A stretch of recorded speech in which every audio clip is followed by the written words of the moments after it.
Hoje de manhã nós trabalhamos capítulo 1 do livro do profeta Ageu. Falamos sobre as circunstâncias pelas quais Ageu profetizou um tempo de profunda e grande depressão, onde o desânimo fazia parte da realidade da nação de Israel, desânimo que levou as pessoas a desistir na primeira sinal de opressão, quando se enviou uma carta assinada pelo rei da Pérsia, mandando o povo parar de construir o templo. Passaram 15 anos desde que o povo parou de construir o templo e Deus levanta o profeta Ageu com uma palavra de encorajamento ao povo. Primeira coisa que Ageu faz é lembrar as pessoas da sua condição espiritual, as consequências dos seus atos, do esquecimento de Deus, o fato de eles terem se preocupado mais com a sua própria vida do que com as prioridades do reino de Deus. E ali então falamos sobre esse assunto. E assim acontece um tempo, passam uns dias e Deus volta a falar à nação de Israel. O profeta volta a levantar sua voz e mostrar ao povo, então, outras circunstâncias, outras características do povo, outras realidades. É isso que nós vamos ver a noite de hoje. Então abra sua Bíblia no livro do profeta Ageu, no capítulo 2. Nós vamos trabalhar o capítulo 2 completo, quer dizer que quem veio hoje de manhã e à noite então teve o estudo completo do livro de Ageu, hoje domingo. Como eu falei na manhã, Ageu é um livro bom para o final do ano, porque é um livro que nos faz pensar sobre aquilo que nós fizemos, sobre aquilo que nós temos para frente, as nossas prioridades, aquilo que realmente interessa, aquilo que realmente importa. E como nós, sendo envolvidos no afã deste mundo, nós esquecemos daquilo que é prioritário para trabalhar as emergências. E com Ageu nós entendemos que as prioridades é uma questão que deve ser tomada em conta. E para Ageu a prioridade era Deus, não era outra circunstância. O restante era secundário. Que nos lembra as palavras de Jesus em Mateus 6,33, quando ele falou: buscai primeiramente o reino de Deus e a sua justiça, e todas as demais coisas que têm a ver com sustento, casa, roupa, será acrescentado. Ageu capítulo 2. Então, no segundo ano do rei Dario, no 7º mês, ao 21º dia do mês, veio a palavra do Senhor por intermédio do profeta Ageu, dizendo: fala agora ao governador de Judá, Zorobabel, filho de Sealtiel, e ao sumo sacerdote Josué, filho de Josadaque, e ao resto do povo, dizendo: quem há entre vós dos sobreviventes que viu esta casa na sua primeira glória? Em que estado a vedes agora? Não é como nada em vossos olhos? O templo de Salomão, um templo muito bem feito, com um bom acabamento, lindo, precioso, um templo que era para dar inveja aos outros povos e nações, um templo que foi levantado não simplesmente para mostrar a grandeza de Deus, mas também para mostrar a grandeza da nação de Israel, para mostrar que o valor da nação não estava no seu poder militar, mas no grande Deus que eles tinham. Aí então Davi projeta um templo grande, majestoso, lindo, perfeito, que Salomão então constrói seguindo esse planejamento, bem feito, bem acabado, com mão de obra qualificada, com materiais selecionados. E ali então o profeta chama os velhos que estavam vivos naquela época, pessoas que que assistiram o primeiro templo e que 70 e tantos anos depois estavam assistindo à construção do segundo templo. E há um sentido de ironia nas palavras do profeta, quando fala assim: alguém lembra do templo antigo? Lembra? Lembrou? Olha só como está ficando este aqui. E há um contraste entre o jeito como foi o templo de Salomão e este novo templo. Veja, os materiais usados para o templo de Salomão foram materiais importados de Tiro e Sidom, principalmente madeira de ciprés. As pedras eram selecionadas, cortadas num canteiro de obras afastado de Jerusalém. As pedras chegavam cortadas simplesmente para encaixar, tudo bonitinho, tudo precioso, bem feito, bem acabado. O templo novo estava sendo feito com os materiais existentes na cidade. O que tinha para construir, com isso estavam construindo o templo.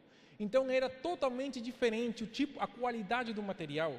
A mão de obra, Salomão trouxe pessoas para trabalhar a madeira, pessoas de Tiro e de Sidom, pessoas qualificadas. Quem trabalhou a área de bronze era uma pessoa também qualificada, era pessoal bom, dos bons melhores, foi selecionado tudo aquilo. Agora, para o novo templo, a mão de obra era o pessoal da cidade. Pessoas que a experiência que eles tinham era construir a sua casa. É claro que eles deram um bom acabamento nas casas. Capítulo 1. Mesmo assim, o tamanho da obra era muito maior do que construir uma casa. O templo de Salomão era suntuoso, belo. Ele foi caprichado no seu acabamento. O segundo templo, ele era mais simples. Foi feito para cumprir sua função de templo. Não foi feito pensando na formosura, na beleza. O templo de Salomão foi construído no maior período de glória da nação de Israel, no reinado de Davi, Salomão, onde houve riquezas em abundância, existia paz na nação, era a maior amplitude de território, era o momento do esplendor da nação de Israel. No templo de Ageu, eles estavam oprimidos, não era uma nação, era uma província da Pérsia. Foi feito no pós-exílio, no momento mais triste da história de Israel. O primeiro templo mostrou a potência e a grandeza de Israel. No segundo templo, simplesmente foi feito para adorar. O primeiro templo foi majestuoso, o segundo foi simples. No primeiro templo, a nuvem de glória desceu sobre ela, no primeiro templo. No segundo templo, o sol que bateu com força, sem nuvem, sem nada. No primeiro templo, o altar recebeu fogo do céu e consumiu o holocausto, o sacrifício. No segundo templo, acende o fogo aí, filho. Nada. No primeiro templo, a arca da aliança estava ali. No segundo templo, não faz menção nenhuma da arca. Então, há uma diferença muito grande entre o primeiro e o segundo templo. Como falar? Ficou feio. Não ficou bonito. Não era aquela casa, não era aquela glória. E Deus fala, está lembrando? Primeiro templo, segundo, está olhando? Repare então. Aí Deus vem e fala, ora pois, esforça-te, Zorobabel, disse o Senhor, e esforça-te, sumo sacerdote Josué, filho de Jeozadak, esforçai-vos, todo o povo da terra, disse o Senhor, e trabalhai, porque eu sou convosco, disse o Senhor dos exércitos. A ideia de Deus não era derrubar o povo, o ânimo do povo. A ideia de Deus não era falar assim, você vê esta casa como está ficando, que coisa feia, não é? Que coisa horrorosa, que trem horrível. Deus fala, não, Você vê como está ficando? Então tá, eu vou te falar uma coisa. Vocês vão continuar, vão se esforçar ainda mais e vão trabalhar ainda mais, porque eu estou com vocês. Deus está mandando o povo trabalhar não por causa da aparência, não por causa do acabamento. Você lembra que a nação de Israel, meses atrás, tinha falado: não é tempo de construir a casa de Deus. Ainda não é o tempo. Até agora, saiu decreto real, então não é de Deus construir o templo hoje. Agora Deus está falando o seguinte: não, espera aí, vocês vão ter que sair desse desânimo que vocês têm, dessa preguiça que vocês têm, essa questão de pensar que não é o tempo. Não, o tempo é hoje. Vocês vão continuar construindo esse templo, e para isso Deus manda o povo se esforçar, sair desse sono, desse letargo, sacudir o corpo e andar. Você sabe o que nós mais temos hoje? Desânimo. Você sabe o que nós mais temos hoje? Pessoas paradas, que não querem fazer nada. O que nós temos são vidas e pessoas que vivem a rotina de viver. Acordam, tomam café da manhã, vão para o trabalho, fazem a mesma rotina o dia todo, saem do trabalho, voltam para casa, comem, assistem televisão, batem papo e dormem. E acabou. Mas saem com os amigos, saem com a família, saem com os parentes, e ali acabou a vida. Não há sentido, não há propósito, não há nada novo neste mundo. Fica parado, por quê? Porque Deus sabe, Deus conhece, Deus entende meu coração, embora eu não faça nada. Deus sabe o meu coração, que no profundo, além do pré-sal, pode existir o desejo de buscar a Deus. É isso que nós temos hoje. Nós temos hoje, nas igrejas, um bando de religiosos sem vida. Nós temos um bando de desanimados, sem espírito. E parece que aquela história de Ezequiel 37, do vale dos ossos secos, se repete hoje.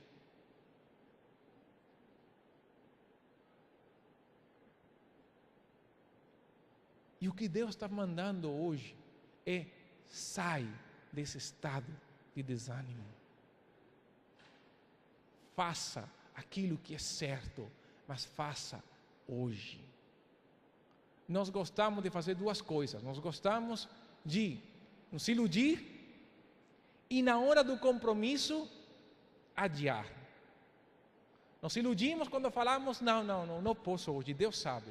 E adiamos quando falamos assim: não, quando eu sentir eu faço. Aqui não, esqueça, aqui não é uma coisa que você sente ou não. Vou falar uma coisa simples: orar.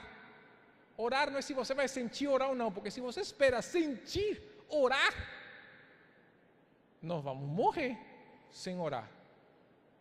Porque orar vai além das nossas forças, requer esforço, requer trabalho. Eu vou, afasta tudo, vá orar. Não se cria vontade no tempo devocional, você cria o tempo, você abre o tempo. Servir a Deus é a mesma coisa. Não vai aparecer o tempo, não vai se criar o dia 20, a hora 25 ou a hora 28. Você tem que abrir o tempo. Isso inclui esforço, isso inclui sair da rotina. O povo de Israel, por 15 anos da sua vida, foi simplesmente trabalhar para ornamentar suas casas. E Deus está falando: chegou a hora de construir. Eles tinham que sair dessa preguiça criada pelo fato de simplesmente olhar para si mesmos e começar a olhar para Deus. E nessa aí Deus fala: então vocês vão construir? Então se esforcem, trabalhem, porque isto ainda não acabou. Esforço, trabalho, gente, nós precisamos sair desse sono que nos mata, que nos consome. Nós temos que parar de falar, Deus sabe, Deus conhece. Porque se Deus sabe e conhece a intenção do nosso coração, é pior, porque se a nossa intenção não é, nós pecamos. E nós mentimos para Deus, usando o nome de Deus em vão. Então piora a coisa. Nós temos que ter muito cuidado na hora de a gente querer se iludir, porque com Deus ninguém pode brincar. Todo o povo tinha que se envolver no trabalho da construção do templo. Ninguém poderia falar, isso não é comigo. Era todo mundo, precisava de esforço, de trabalho, dedicação. E para isso, então, Deus reafirma a sua presença. Trabalhem, vão se esforçar, eu estou com vocês. Não desanime, vá em frente. Eu dou minha palavra, eu estou com vocês, eu vou dar força. Mesmo que o reino da Pérsia se levante mais uma vez, eu estou com vocês. E nós precisamos isso, entender que Deus estará conosco, que servir a Deus não se faz simplesmente no esforço humano, se faz no poder do Espírito de Deus. Mas para isso nós precisamos de forças, de trabalho, de a gente se esforçar, decidir agir. Então nós precisamos ser, unindo hoje de manhã e hoje, nós precisamos ser obedientes e tementes de Deus. Duas coisas que falamos hoje de manhã. E nós acrescentamos mais duas: nos esforçar e ser trabalhadores. Em Deus não há lugar para preguiçosos. Repare uma coisa, Moisés, 40 anos da vida dele, 40 anos, mais tempo ele estava pastoreando ovelhas do que a minha idade. 40 anos pastoreando ovelhas. Um homem ocupado. Deus chamou um homem ocupado. Pedro tinha pescado a noite inteira. Tinha tentado, aliás, e nada achou. No período da manhã, não estava dormindo. Ele estava lavando e consertando as redes. E essa pessoa, foi Deus quem chamou. Nós podemos criticar Mateus e Zaqueu, que estavam trabalhando na colheita de impostos, mas eles estavam trabalhando quando Jesus chamou eles. Jesus não chama pessoas ociosas, Ele chama pessoas que estão trabalhando. Porque é o estabelecimento das prioridades. O que é prioritário? O seu reino ou o reino de Deus? O que é prioritário? Construir para nós mesmos ou construir para Deus? O que é mais importante? Edificar nossas casas ou edificar a vida dos outros para a glória do Senhor? É o estabelecimento das prioridades. Mas quando as nossas prioridades são estabelecidas em Deus, então Deus promete a sua presença, Deus promete as suas forças, Deus promete que mesmo na adversidade, Ele estará conosco. Essa é a garantia do nosso sucesso, a presença de Deus conosco. E Deus então faz uma lembrança ao povo, uma lembrança de um fato que eles poderiam ter esquecido. No verso 5, Deus fala: segundo o pacto que fiz convosco quando saístes do Egito, e o meu Espírito habita no meio de vós, não temais. Deus manda para o povo não temer, porque Deus sabe, e o povo sabia, que na hora que eles começassem e continuassem a obra da construção do templo, os mesmos inimigos que mandaram parar a obra, iriam mais uma vez a lembrar daquela carta e enviariam outra carta ao rei Dario. E Deus fala: eu vou dar para vocês duas razões pelas quais vocês não devem temer. Uma, a aliança que eu fiz com vocês no Egito, com a nação inteira. Eles não tinham mais a arca da aliança, um sinal visível da aliança de Deus não estava mais. Mas Deus está falando, não importa a arca, porque quem está falando é quem mandou fazer a arca, eu. Por essa aliança que eu fiz com vocês, de que eu serei o seu Deus e vocês serão o meu povo. E essa palavra aliança quer dizer partir. Pedrão, você que veio da roça, vem cá, Pedrão. Vamos rápido, Pedrão. Deixa eu explicar os termos da aliança com Pedrão rapidinho. Mas Pedrão, nesta hora, ele vai se transformar num boi. Pedrão vem da roça, já vem trabalhando com bois na fazenda do seu pai. Então,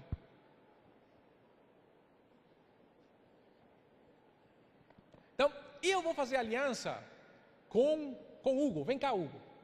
Sim, você é Hugo. Vem cá, Hugo. Nunca chamo você. Entenda o seguinte, vamos explicar os termos da aliança de Deus, como que Deus trabalha, porque a aliança se chama cortar e partir. Eu vou fazer uma aliança com Hugo. Eu venci Hugo. Nós lutamos e eu venci. Como eu venci, então eu vou estabelecer condições para ele. Aí eu pego o animal, o Pedrão, lembre, não é Pedrão, é um boi. Ok? E eu parto o boi ao meio. Ao partir,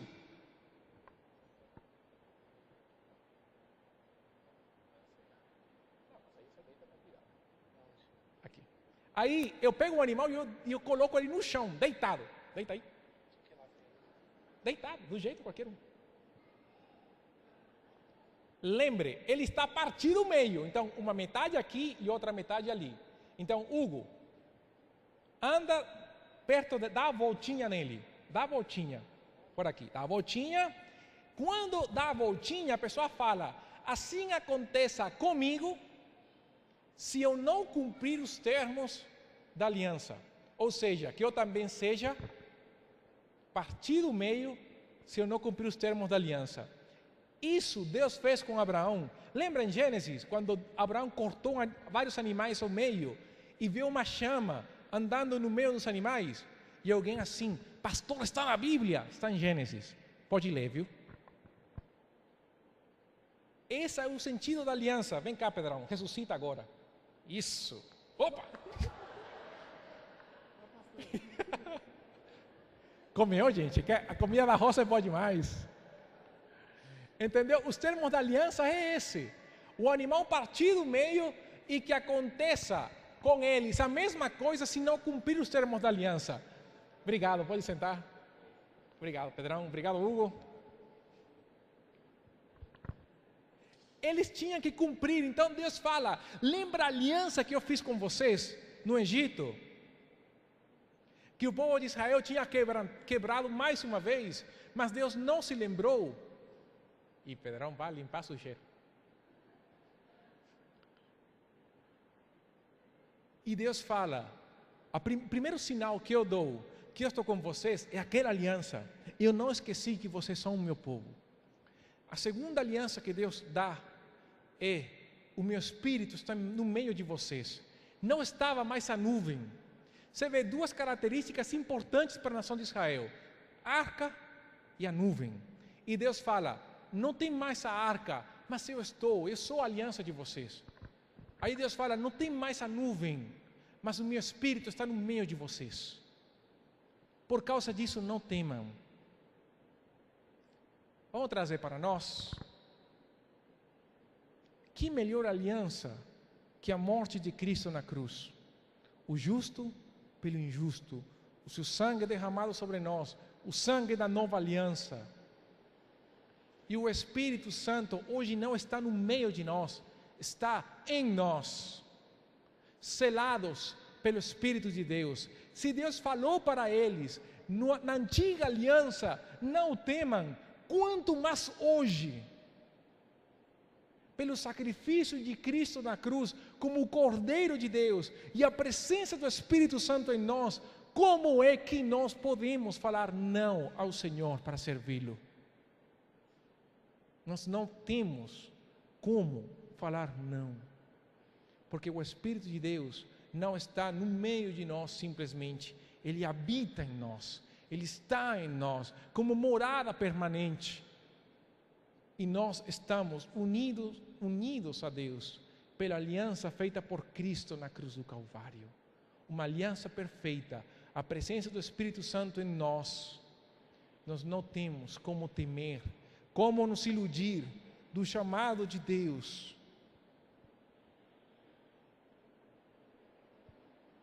E Deus fala, então, com relação ao templo, aquele templo feio que estava sendo construído, verso 6.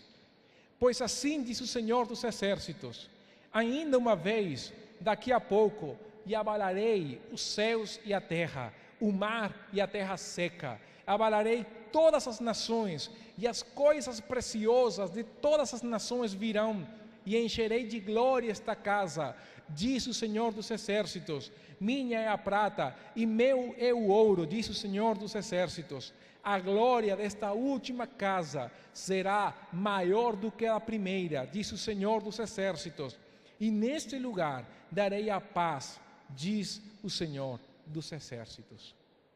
Literalmente, quem pegou essa profecia e cumpriu foi um cara estrangeiro, Herodes. Herodes pegou esse templo feio,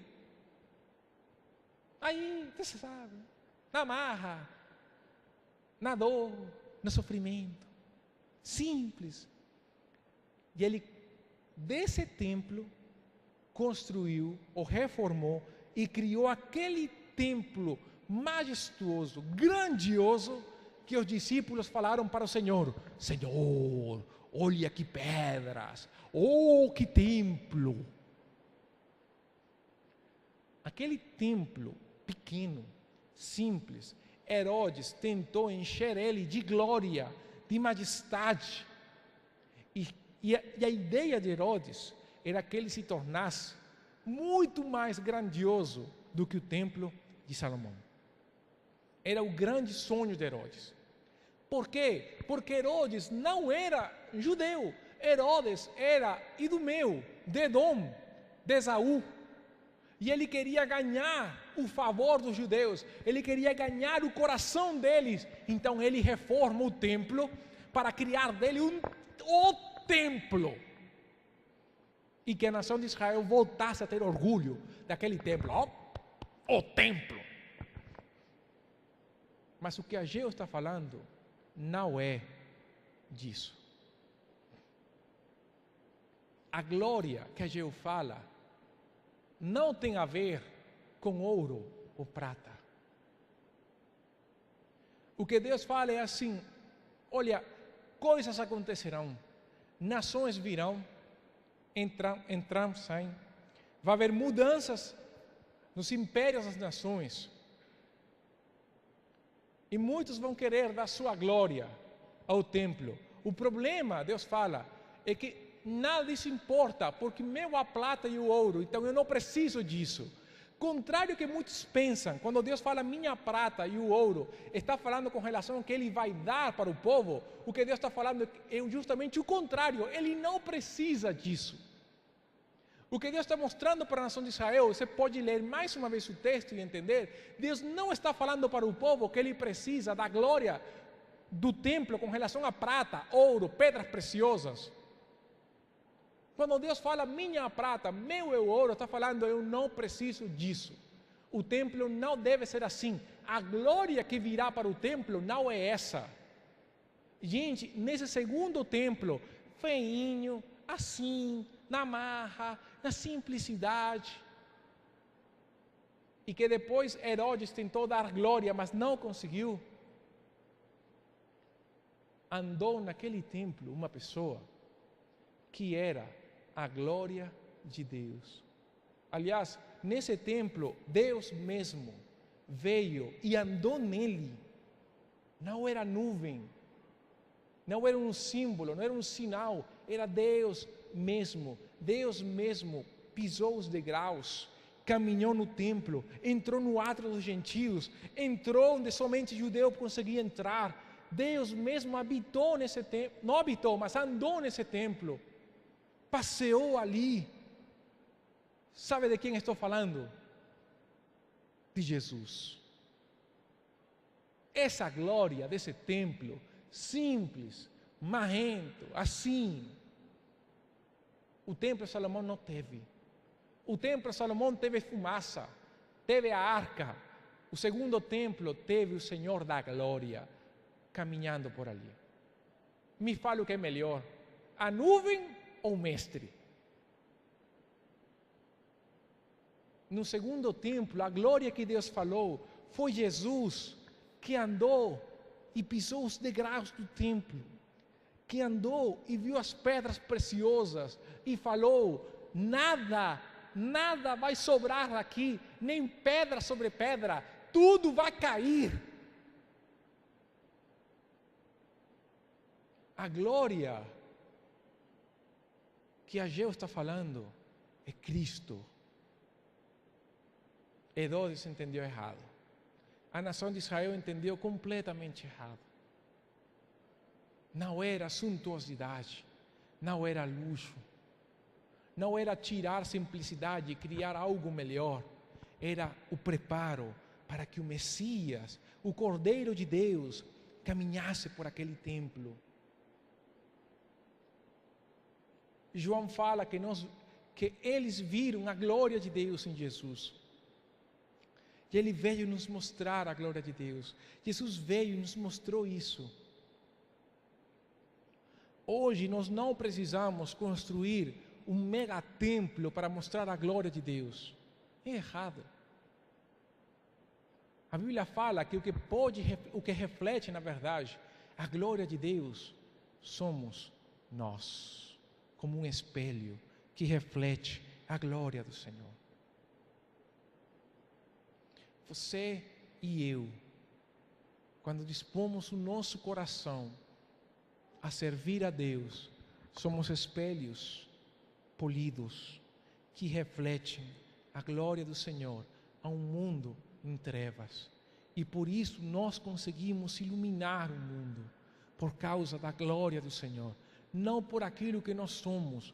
O espelho não tem glória, a glória está no reflexo do espelho. Nós somos assim. Nós refletimos a glória do Senhor, nós mostramos a glória de Deus ao mundo, aquela glória que nos foi dada, como Paulo falou, aquele tesouro que está em vasilhas de barro, para que a glória não seja nossa, mas de Deus.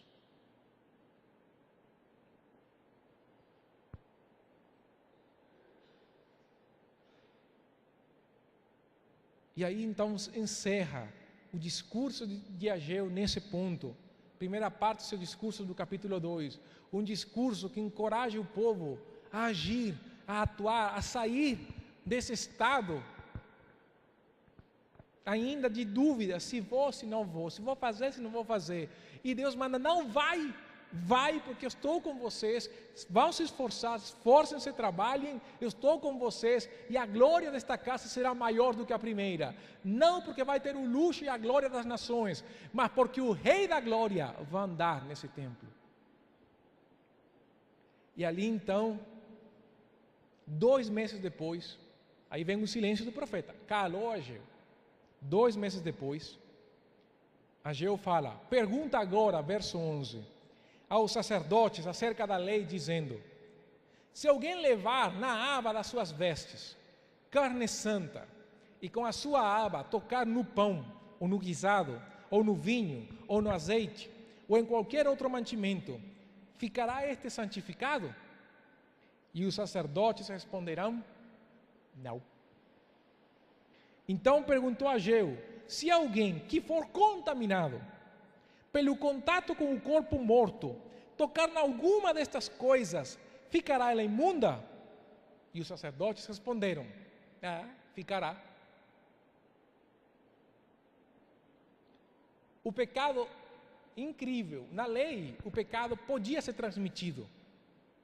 Se eu tocava um corpo morto, e suponhamos que o gasofiláceo tem comida ali em cima, e eu tocasse na comida, estou impuro, toca a comida ficava impura, ninguém poderia comer, era para ser jogada fora. Mas se alguém andava com carne santificada para oferecer a Deus, na verdade já para queimar, e tocasse naquela comida, aquela comida ficava do jeito que ela estava. O pecado contamina, a santidade não se transmite. Que grande detalhe que ainda no Novo Testamento nós vemos. Vem aquela história que Deus não tem netos. A natureza pecaminosa, ela é transmitida de pais para filhos. Todos nós nascemos com natureza pecaminosa. Todos nós nascemos potencialmente perdidos, ou perdidos, como você goste. Mas ninguém nasce salvo. Ninguém nasce indo para o céu. Todos precisamos do Salvador. Mas todos nascemos já com os carimbos da condenação na nossa testa. Pof, perdido. Grande detalhe. E aí então, Ageu fala, assim é este povo, e assim é esta nação diante de mim, diz o Senhor. Assim é toda a obra das suas mãos. Tudo o que aqui oferecem é imundo. Por que, Ageu? Por quê? Deus não falou que estava no meio do povo? E aí então o povo vai e oferece tudo aquilo que é imundo. Sabe por quê? Porque não havia santidade. Há duas questões aqui que o profeta Malaquias vai trabalhar melhor com o povo. Um povo que oferece como oferta aquilo que não presta, por um lado, e por outro lado, o sacerdote que, conhecendo a lei, aceita isso mesmo assim. Vem aquela coisa, Deus sabe. A coisa está ruim, não está? Então Deus sabe. Então vou oferecer aquilo que está mais ou menos. Porque Deus sabe. O problema é que se nós lemos Malaquias, Deus não vai falar que Ele sabe. Ele vai falar que é pecado. Você vai falar assim, isso é a lei, não é a graça. Vai, leia. É o mesmo princípio. Misericórdia não quer dizer que Deus muda o seu patamar. Graça não quer dizer que Deus rebaixa o seu patamar. Muito pelo contrário. Na graça, o patamar fica acima. Quer ver um exemplo? O exemplo básico da vida. Na lei, você era culpado se você matava alguém. Matar mesmo. Na graça, João que fala que Deus é amor e tudo é amor. Fala, quem odeia seu irmão é culpado de homicídio. Não é pior a graça?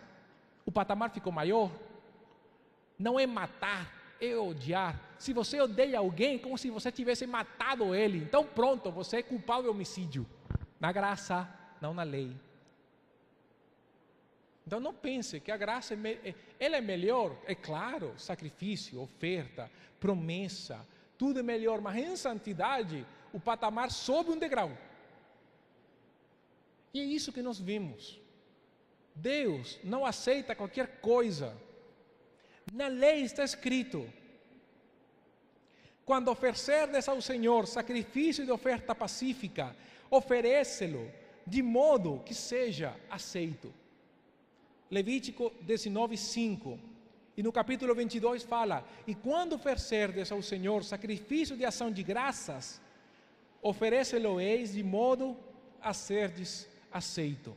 Assim, não é seu jeito, é o jeito de Deus. Lembra Davi? Vamos levar a arca a Jerusalém. Vamos pegar um carro com bois e vamos lá. E vamos. O desejo de Davi era bom? Era. A vontade de Deus era que a arca voltasse a Jerusalém? Sim. Mas era assim? Não. Resultado: o carro passou entre as rochas, se mexeu um pouquinho, a arca se foi para um lado, alguém teve a grande ideia de assegurar a arca, e assegurando a arca, morreu. Boas intenções do jeito errado é pecado. Simples. Não adianta ter boas intenções, tem que ser do jeito certo. Tem que ser como Deus manda. Por isso que Deus pega o nosso orgulho e joga no lixo. Deus pega os nossos sonhos e aspirações pessoais, o sucesso pessoal, e Deus pega e fala assim: vamos colocar na balança o seu sonho com a minha vontade. E vai. Eu nem vou falar o resultado, porque você sabe muito bem o resultado. É o que o povo de Israel estava fazendo. Estava oferecendo aquilo que ele queria oferecer. E Deus fala: o que é isso? Isso é imundo. Tudo que vocês oferecem é imundo. Eu não mereço isso. Nós falamos de oferecer a Deus o melhor. Gente, não ofereça a Deus o melhor, ofereça o todo. Porque isso é o mínimo que Ele pede. O mínimo que Deus pede é você. É o mínimo. Entendeu? O mínimo que Deus pede de você é você. O mínimo que Deus pede de mim sou eu. O mínimo. Entendeu? O mínimo. É o mínimo que eu posso dar a Deus. E também é o máximo. Porque Ele pede o todo de você, o todo. Ele não pede uma porção, Ele pede o todo. Todo, sabe o que é todo? Todinho de você, todinho de mim Ele pede. Para o seu dispor, para que Ele faça o que Ele quer. Por isso que Jesus falou: não seja feita a minha vontade, mas a tua vontade.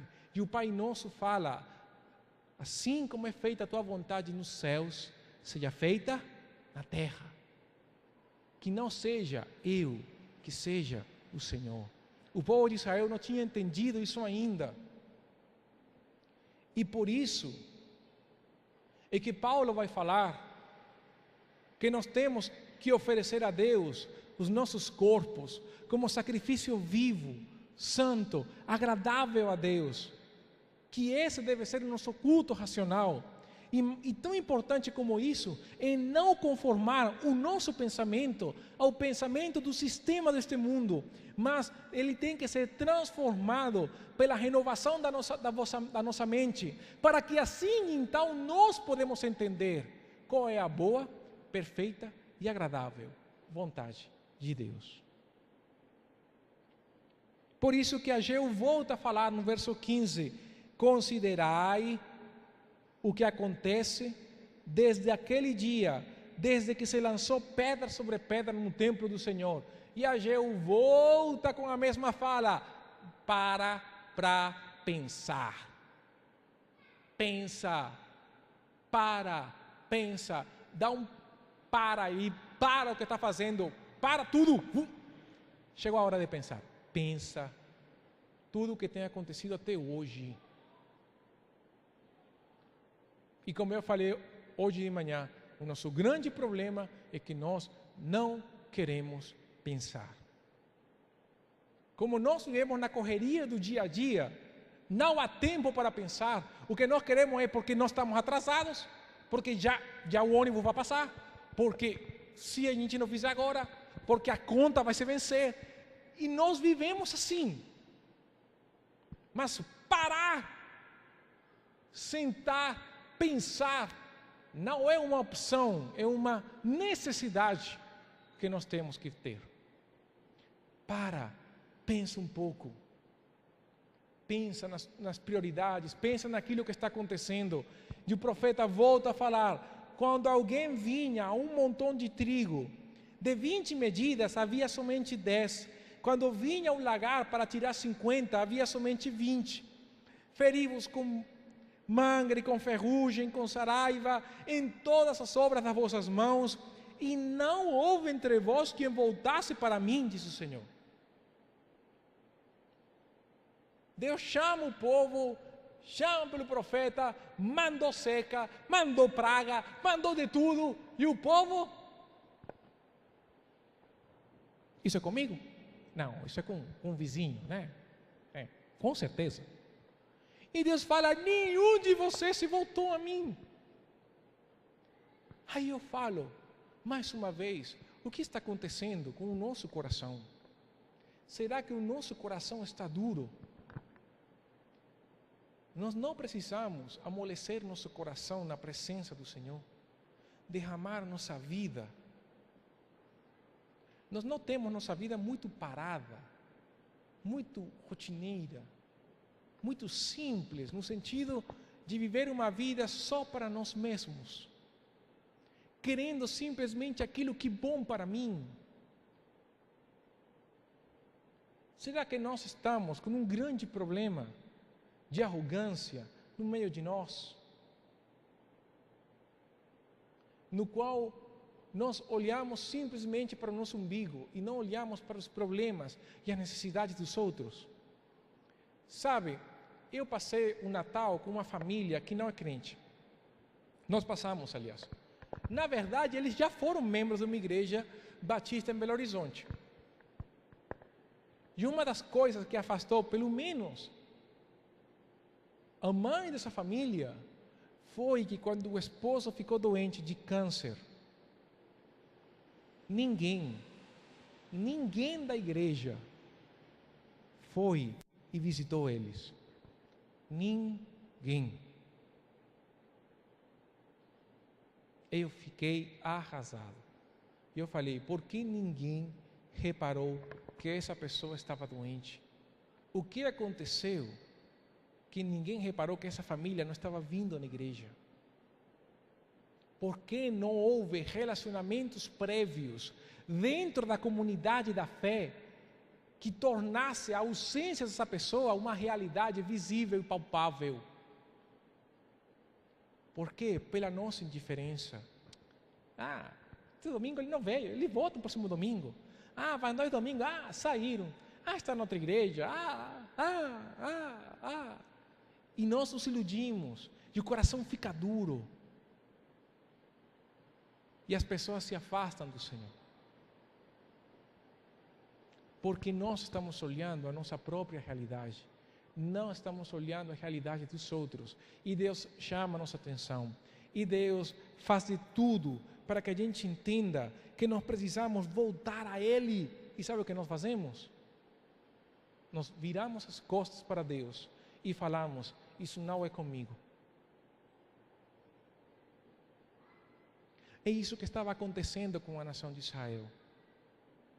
Apesar de tudo que Deus falou para eles, o povo ainda estava numa situação de dureza com relação ao seu irmão. Se você lê o livro de Neemias, mesmo que foi escrito depois de Ageu e Zacarias, esse problema ainda existia. Com Neemias nós vemos a opressão dos irmãos, irmão cobrando juro ao outro, tirando propriedade. E Neemias pega as pessoas, aqueles que estavam fazendo isso e que estavam tendo casamentos mistos, toda aquela coisa. A Bíblia fala que Neemias pegou os cabelos das barbas das pessoas, e sabe o que ele fez?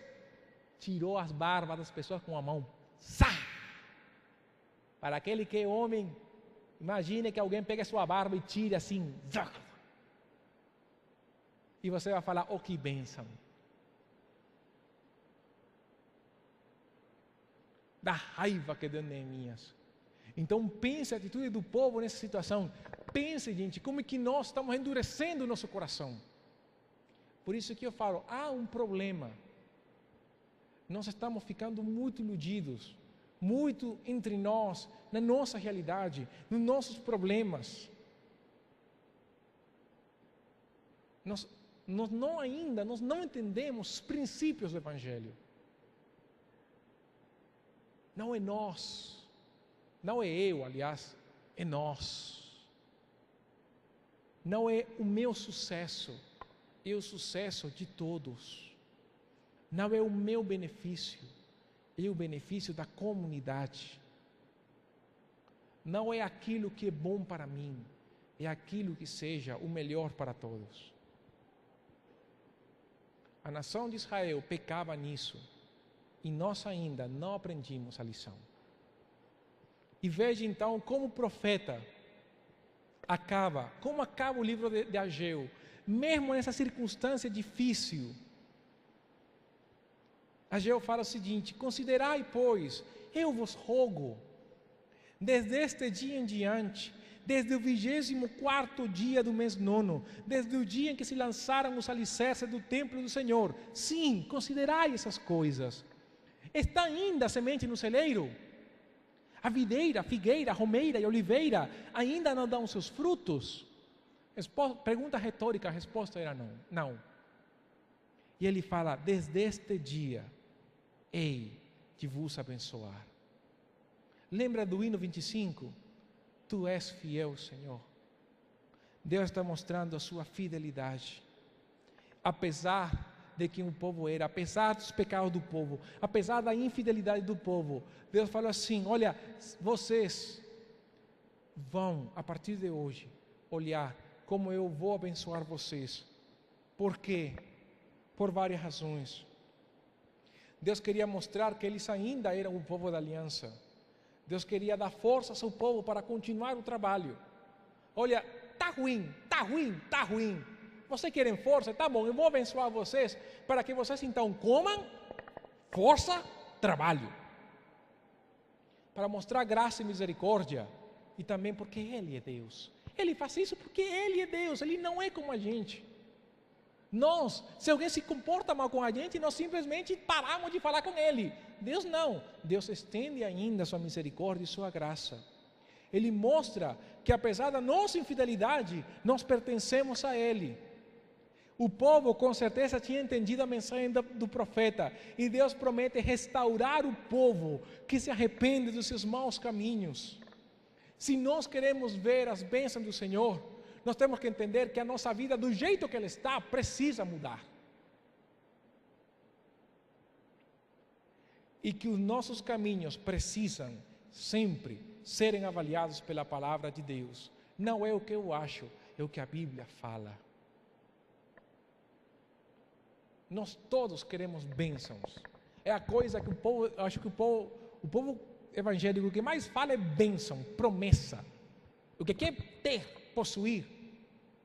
Mas ninguém fala de dar. Ninguém fala de render. Ninguém fala de se arrepender. De voltar a Deus. Gente, Deus não abençoa um povo que está longe dEle. Deus abençoa um povo que é fiel. Deus abençoa um povo que anda segundo os seus padrões. E por isso que no final, Deus fala para Zorobabel: eu abalarei os céus e a terra, derrubarei o trono dos reinos e destruirei a força dos reinos das nações, destruirei o carro e os que neles andam, os cavalos e seus cavaleiros cairão, cada um pela espada do seu irmão. Ou seja, Deus vai cumprir o seu propósito na história. Ele vai fazer tudo aquilo que Ele falou. E naquele dia, diz o Senhor, tornar-te-ei, ó Zorobabel, servo meu, filho de Sealtiel, diz o Senhor, e te farei como um anel de selar, porque te escolhi, diz o Senhor dos exércitos. Zorobabel, nesse ponto, ele mostra Cristo, aquele que foi escolhido por Deus para reinar e governar, que governará as nações com mão de ferro. Mas também aponta para a nossa igreja, escolhidos por Deus, selados pelo Espírito, para cumprir a sua vontade. Sabe o que Ageu faz? Ageu faz um contraste na nossa realidade com a realidade que Deus quer, e não simplesmente faz um contraste, ele mostra o caminho. Ageu fala: até hoje a sua vida foi infiel, vocês não fizeram nada certo, vocês tentaram e deu errado. Então vamos fazer uma coisa, pensa naquilo que está errado, porque nem todo está errado. Pensa naquilo que está errado e conserta, se arrepende, volta a mim. Nessa volta, vocês, sendo obedientes, a volta a Deus trará em vocês obediência, temor de Deus, Deus dará novas forças e haverá ânimo para trabalhar. E ali, cumprindo a vontade de Deus, agindo no coração de Deus, fazendo aquilo que Deus quer, então vocês serão como um anel de selar.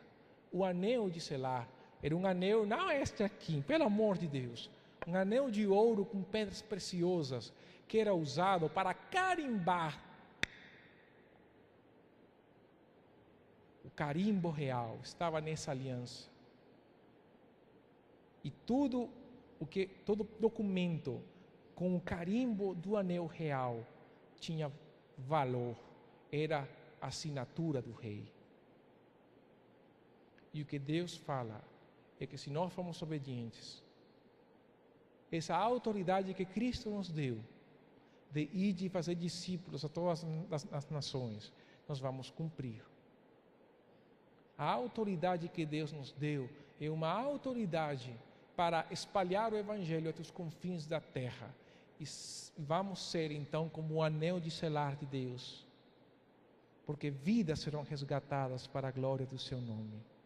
Mas isso vai acontecer com um povo que se levanta e sai do sono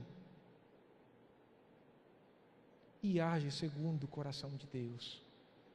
Nós temos que parar de olhar simplesmente nas promessas e nas bênçãos do Senhor e começar a olhar aquilo que nós temos que fazer. Nós temos que pensar nas mudanças que nós temos. Sei que é um propósito para o ano novo. Um bom propósito é que a nossa vida se encaixe com a vontade de Deus.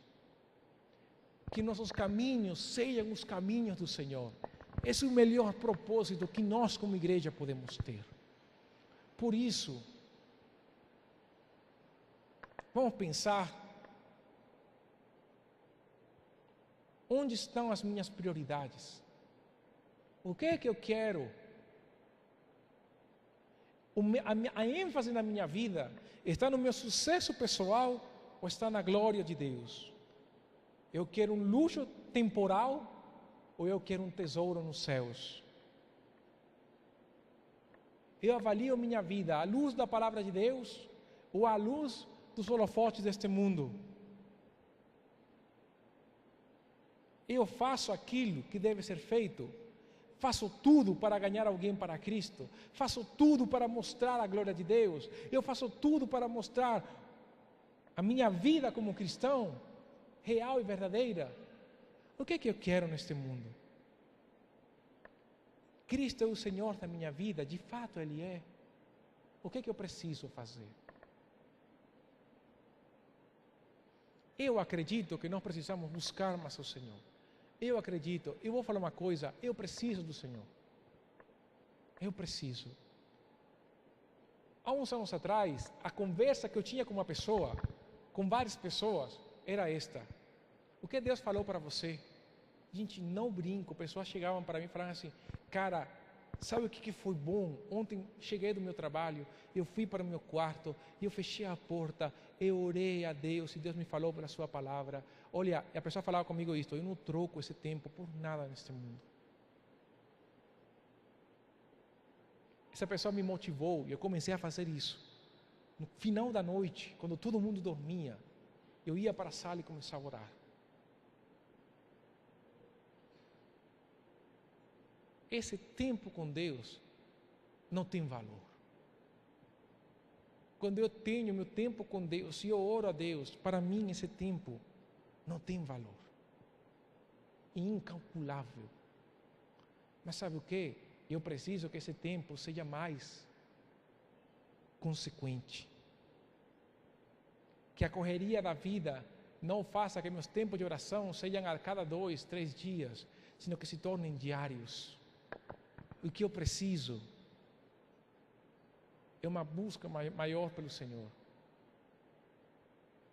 Sabe por quê? Porque não adianta ser cristão neste mundo sem comunhão com o Pai. Não adianta ser cristão neste mundo e não sentir a dor daquele que está fora. Se eu estou me iludindo da minha responsabilidade lá fora, sinceramente eu tenho um problema seríssimo com Deus. E eu tenho que consertar minhas contas com Deus. Se eu penso que vir na igreja é suficiente, e eu paguei já, e eu já calei a minha consciência, estou com um problema seríssimo. Porque na igreja nós não viemos para calar consciências. Nós estamos aqui para buscar a Deus e ouvir a sua palavra, para compartilhar lá fora. Se eu penso que já ofertando é suficiente para missões e evangelismo, eu estou errado. Porque eu preciso falar para outros de Jesus também. Se eu simplesmente acho que postando no Facebook aquilo que eu li, eu estou fazendo tudo de bom, está errado. Eu preciso que aquilo que eu estou lendo seja uma realidade na minha vida, antes de estar postando alguma coisa. O que nós estamos tendo como vida com Deus? O que nós estamos tendo como relacionamento com Deus? Aliás, o que é ser crente hoje? O que é? Vir na igreja?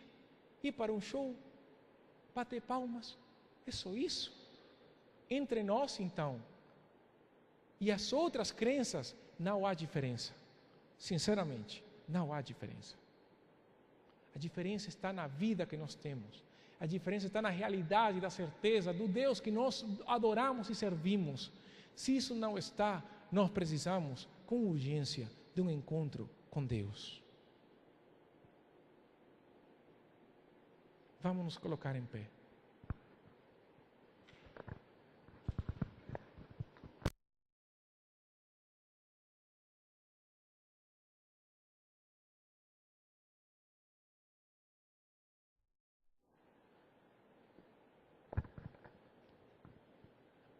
Há um grande dilema no mundo de hoje, que é agir do jeito que Deus quer. Porque agir do jeito que Deus quer não inclui métodos humanos, não inclui olhar as circunstâncias. Sabe, se você lê Esdras, você entende que o povo trabalhou, a nação, os inimigos enviaram uma carta. Só que esta vez, o rei Dario pesquisou e reparou que estava um edito real do rei Ciro, mandando o povo construir o templo. Deus deu a saída a um povo que foi obediente. E nós? Nós queremos obedecer a Deus? Nós queremos viver para Deus? Nós queremos ser o povo de Deus? Nós precisamos voltar a Deus. Eu convido você, se quiser e se puder, se você entende que nós precisamos um encontro com Deus, eu vou pedir que se coloque nos seus joelhos nesta hora. Se você entende que precisamos um encontro com Deus, se você entende e você pode fazer isso, eu peço que você se coloque de joelhos. Porque a Deus se dá honra e glória como Deus.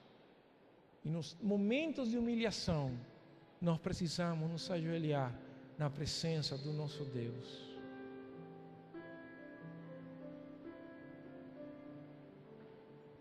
E você aí onde você está, você vai clamar a Deus, para que Deus nos visite, para que Deus transforme a nossa vida, para que não sejamos iguais.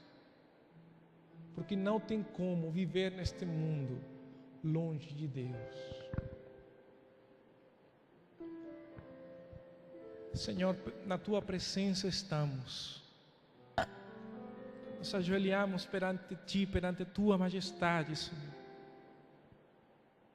Nos humilhamos, Senhor, porque reconhecemos que Deus e Senhor és Tu. Justo e verdadeiros são os Teus caminhos. Pai, nós reconhecemos que precisamos do Senhor. Não simplesmente do Deus da história, mas de um Deus real, vivo, que se manifesta hoje.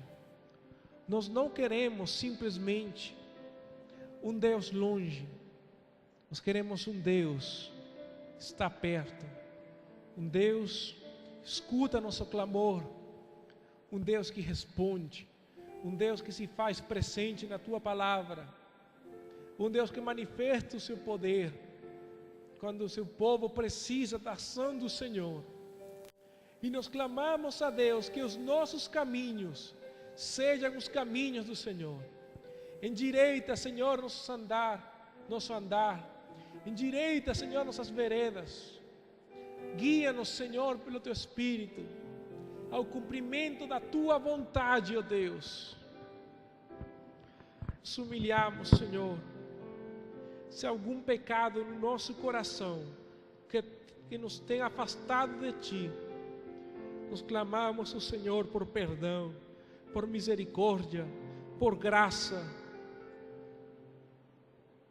Deus, purifica a nossa vida, limpa a nossa alma, Deus, transforma o nosso ser, porque o que nós queremos é Te servir, é Te amar com tudo o que nós temos. Que nós possamos, Senhor, colocar as nossas prioridades na balança da Tua Palavra, e perceber se realmente aquilo pelo qual nós corremos é aquilo pelo qual nós devemos viver. Nos ajuda, Senhor, a viver na Tua vontade, nos Teus caminhos. Que a Tua Palavra seja aquela luz que ilumine nosso andar, que nos limpe, que nos transforme. Purifica-nos, Senhor. Que não seja simplesmente hoje, mas que possamos andar na humilhação a Ti, humilhados a Ti, dia após dia, em toda a nossa caminhada. Que se nós andamos humilhados, nós vamos entender a Tua vontade.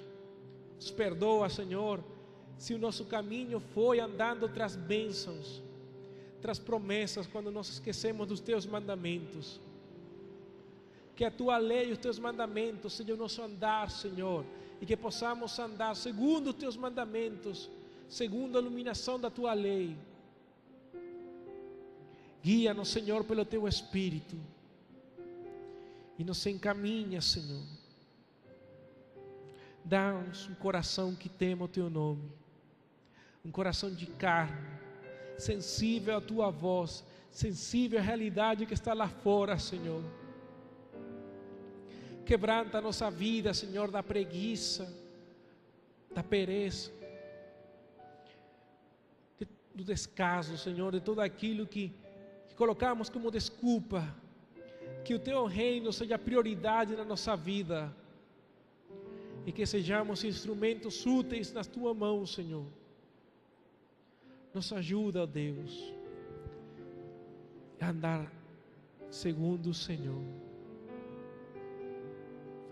Nós queremos Te louvar, Senhor, e engrandecer ao grande Deus que nós temos, ao único Deus que faz maravilhas e que opera sinais no meio do Teu povo. Te louvamos, Senhor, te exaltamos a Ti, ó Deus.